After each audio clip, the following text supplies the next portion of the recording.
Cabin mate 24 hours study hall and work space mobile app download చేసుకుని ఇప్పుడే మీ cabin book చేసుకోండి. నమస్తే, నేను విజయ్. ఆపరేషన్ సింధూర్ ముగిసింది. అయితే పాకిస్తాన్ మీద భారతదేశం పైచే సాధించింది. కానీ ఎక్కడో అందరిలో కూడా ఒక చిన్న వెలికి. పాకిస్తాన్లో ఏమో సంబరాలు చేసుకుంటున్నారు, కానీ ఇండియన్స్ రోడ్ల మీదకి వచ్చి ఎందుకు ఆ విధంగా సంబరాలు చేసుకోవట్లేదు? వీటి గురించి డిస్కస్ చేద్దాం. మనతో పాటున్నారు రిటైర్డ్ ఆర్మీ ఆఫీసర్ మేజర్, అదేవిధంగా ఏకం IAS academic director SPS Oberoi గారు. సార్ నమస్తే. నమస్తే సార్. ఆపరేషన్ సింధూర్ ఇంకా పూర్తి కాలేదు. ఎప్పుడైనా కూడా మళ్ళీ తిరిగి స్టార్ట్ అవుతుంది. ఒకవేళ పాకిస్తాన్ బుల్లెట్స్ వేస్తే తిరిగి మిసైల్స్ వేస్తామని కూడా ప్రధాని ఒకసారి మళ్ళీ కూడా ఆయన జాతిని ఉద్దేశించి మాట్లాడారు. అయితే ఇప్పుడు ఈ ఆపరేషన్ సింధూర్ వల్ల మనం ఏం సాధించాం? ఇమోషనల్లో కాకుండా డిఫెన్స్ పార్లెన్స్ ఒక కామన్ మ్యాన్కి అర్థమయ్యే విధంగా ఒక రిటైర్డ్ ఆర్మీ ఆఫీసర్గా మీరేం చెప్తారు? Simple sir. ఇంతకు ముందు మన మీద అటాక్ జరిగినప్పుడు మనం కూర్చొని మాట్లాడదాం అని మనం అప్రోచ్ ఉండేది sir. Hour approach was dialogue. ఇప్పుడు మన approach is not dialogue. Hour approach is punishing him. Hour approach is ఎవరైతే దాడి చేశాడో వాడిని చంపాలి. అందుకే మనం ఏం చేసాము, వాళ్ళ పహల్గామ్లో దాడి చేసిన టెర్రరిస్టు వాళ్ళ స్థావరాల మీద మనం అటాక్ చేసాం. 2014 ముందు ఏం జరిగేది? 2014 ముందు రండి కూర్చోండి మాట్లాడదాం. ఒకడు మీ మీద దాడి చేసినప్పుడు కూర్చోండి మాట్లాడదాం ఏంటి సార్? నాకు అర్థం కాదు. So this is how our approach of reaction has changed. So మనం ఇప్పుడు ఏం చేస్తున్నాం, నువ్వు కారణము, నీ హెడ్ క్వార్టర్ ఇక్కడ ఉంది, నీ ట్రైనింగ్ క్యాంప్ ఇక్కడ ఉంది, నేను ఎవరితో మాట్లాడను, దాన్ని టార్గెట్ చేస్తాను. ఇంటర్నేషనల్ కమ్యూనిటీ వచ్చినా సార్, ఈ న్యూక్లియర్ ప్రాబ్లం జరిగినంత వరకు ఇండియా ఒప్పుకోలేదు సార్ సీజ్ ఫైర్కి. There was lot of pressure from America, I'm sure. కానీ ఇండియా సెడ్ నో. ఇప్పుడు ఎప్పటివరకు అమెరికా మీద ఒక్కటేసారి దాడి జరిగింది సార్ 2001లో. నువ్వేమో 53 కంట్రీస్ తీసుకొని వాడి మీద దాడికి వెళ్ళిపోయావు. నేను గత 39 సంవత్సరాల నుంచి జేఎండ్కేలో టెర్రరిజం జరుగుతుంది, నేను ఏడుస్తూనే ఉన్నాను. అయినా సరే నువ్వు నా మాట వినిపించుకోలేదు. అందుకే సీజ్ ఫైర్ అమెరికా చాలా ముందు నుంచి కూడా ఇంటర్ఫియర్ చేస్తున్నా సరే ఇండియా చాలా స్పష్టంగా చెప్పేసింది, please do not interfere, I want to solve this problem permanently. అందుకే మనం ఎంత ప్రెషర్ వచ్చినా సరే మనం అసలు I'm sure sir foreign office ఆ ఫోన్ వారి తీసుకొని పక్కన పెట్టేసి ఉంటుంది. ఎందుకంటే నాకు ఇప్పుడు వద్దు, నేను దాన్ని సాధించాలి అన్న ఉద్దేశంతోనే మనం ముందు ఏం సాధించాలి? టెర్రరిజం కంప్లీట్ అవ్వాలి సార్. హౌ పిఓకేని తీసుకురావాలి, పిఓకేలో ఉన్న టెర్రరిస్ట్ క్యాంప్స్ అన్ని ధ్వంసం చేయాలి, అక్కడ ఎవరైనా మిలిటెంట్స్ ఉంటే వాళ్ళందరినీ క్లియర్ చేయాలి. ఆపరేషన్ సింధూర్ అనేది ఒక వారం, 2 వారాలు, 3 వారాలు కాదు sir. It will go for coming 10-20 years also. ఇది అప్పటితో ఆగదు sir. That is what Modi said.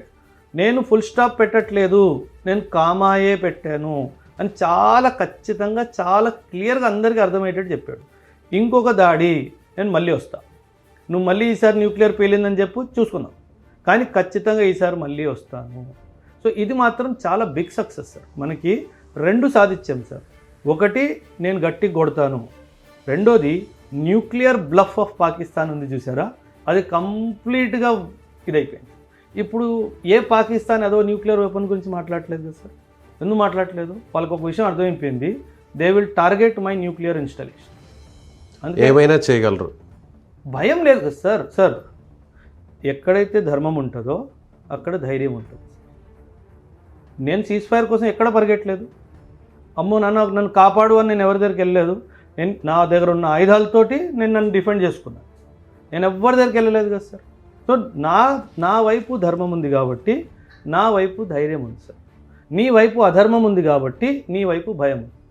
అందుకే కదా నువ్వు టర్కీ దగ్గరికి వెళ్తున్నావు, చైనా దగ్గరికి వెళ్తున్నావు, అజర్బైజాన్ దగ్గరికి వెళ్తున్నావు, ఇరాన్ దగ్గరికి వెళ్తున్నావు, సౌదీ అరేబియా డబ్బులు అడుగుతున్నావు, వెళ్ళి అమెరికా ఒళ్ళో కూర్చుంటున్నావు.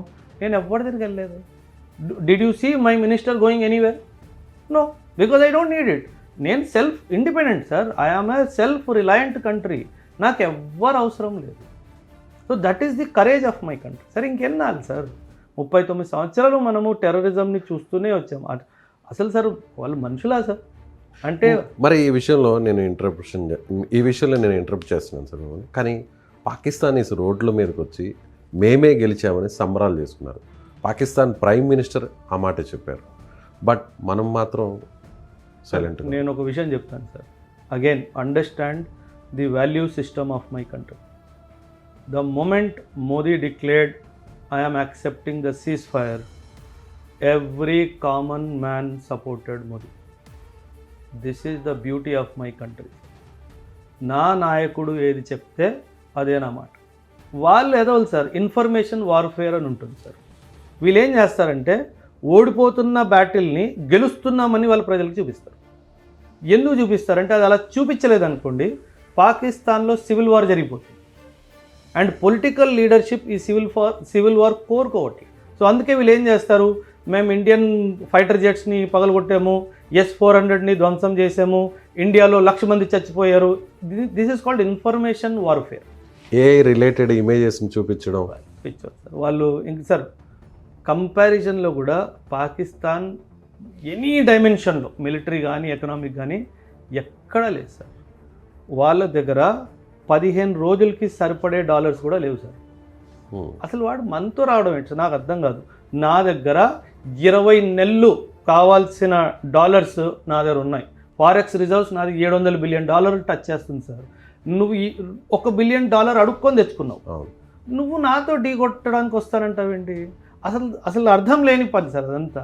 ఎందుకంటే political leadership is misguided sir. అంటే జనాల మైండ్ని డైవర్ట్ చేయాలి. ఇప్పుడు అక్కడ చాలా ప్రాబ్లమ్స్ జరుగుతున్నాయి సార్. పాకిస్తాన్లో ఇన్ఫ్లేషన్ 40% దాటిపోతుంది సార్.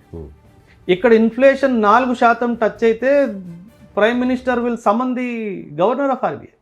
ఏం జరుగుతుంది, ఇన్ఫ్లేషన్ ఎందుకు ఇంత పెరుగుతుందని. అక్కడ 40% పెరిగిపోయినా పట్టించుకునేటోళ్ళు లేడా. So this is where I am different, this is where Pakistan is different sir. మీరు అన్నారు కదా వాళ్ళందరూ రోడ్ల మీద వస్తున్నారు, మనం ఎందుకు రోడ్ల మీద వెళ్ళట్లేదు, మాకు పిఓకే కావాలని. మన ప్రధాని నిర్ణయము మన నిర్ణయం. That is the value system of my country.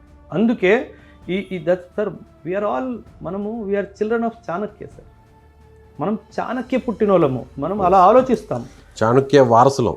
Yes, వ్యూహాత్మకంగా ఆలోచన ఉంటుంది. We are children of Chanakya. We believe in our leader. మా లీడర్ ఏం చెప్తే అదే నా మాట. మా లీడర్ మేము గెలిచాము అని చెప్తే ఎస్ మేము గెలిచాము. మా లీడర్ యుద్ధం కావాలి అంటే ఎస్ కావాలి. మా లీడర్ యుద్ధం వద్దు అంటే వద్దు. అంతే, ఒకే మాట, ఒకే దేశం, ఒకే మాట. అది ఇండియా, పాకిస్తాన్ కాదు మనం. సో వాళ్ళ వెదల్లా రోడ్ల మీద వెళ్ళిపోయి ఏది జరగకపోయినా జరిపేసాము, చంపేసాము, కొట్టేసాము, పేల్చేసామని వాళ్ళు మాట్లాడతారు సార్. Let them talk. వాళ్ళకి సంబంధించిన డ్రోన్లే కూలిపోతే వాటిని పట్టుకుని ఊరేగించారు. మన ఇండియాకి సంబంధించిన డ్రోన్స్ అనుకోండి సార్. వీళ్ళు సార్ ఒక విషయం గుర్తుపెట్టుకోండి సార్. ఒక మూర్ఖుడిని ఒరే నువ్వు మూర్ఖుడురా అని ప్రూవ్ చేయడం చాలా కష్టం సార్. సో పాకిస్తాన్ని ఒరే మీరు మూర్ఖులురా అని ప్రూవ్ చేయడము అసాధ్యం సార్. సో వాళ్ళని మూర్ఖులు మీరు అని చెప్పే మన ప్రయత్నంలో కూడా మనం కూడా మూర్ఖులను క్లారిటీ వచ్చేస్తుంది. సో అందుకే మనం ఏం చేయదలుచుకోలేదు సార్. ఎంత చక్కగా ప్రతిరోజు డిఫెన్స్ బ్రీఫ్ జరిగింది. సైనిక అధికారులు వచ్చి నిన్న ఏం జరిగింది, పాకిస్తాన్లో ఒక్క డిఫెన్స్ బ్రీఫ్ గురించి మాట్లాడండి సార్. 1 లేదు. వీడేం చేస్తున్నాడు, UN సెక్యూరిటీ కౌన్సిల్ పంపించేసి అక్కడ ఏడుస్తున్నాడు, మా మీద దాడి చేశారు, మా మీద దాడి చేశారు. మరి పిరికిపందా, నీకు అంత భయం ఉన్నప్పుడు ఎందుకు వచ్చావు నా మీదకి? ఆయన ఇంకో విషయం సార్, టెర్రరిస్టులు చనిపోతే మిలిటరీ లీడర్స్ వెళ్ళి ఓదార్పులు చేయడం ఏంటి సార్? అంటే నువ్వు ఒక మెసేజ్ సొసైటీకి చాలా స్పష్టంగా ఇచ్చేసావు. ఏంటి, నేను టెర్రరిస్ట్ కంట్రీ, నేను టెర్రరిస్టులు నా బ్రదర్స్ అండ్ సిస్టర్సు, నేను వాళ్ళనే సపోర్ట్ చేస్తా అని నువ్వు ఖచ్చితంగా చెప్పుకో. నువ్వే వదవయ్యావు కదా. He is not realising sir. ఈరోజు వరల్డ్కి 2 భయాలు సార్.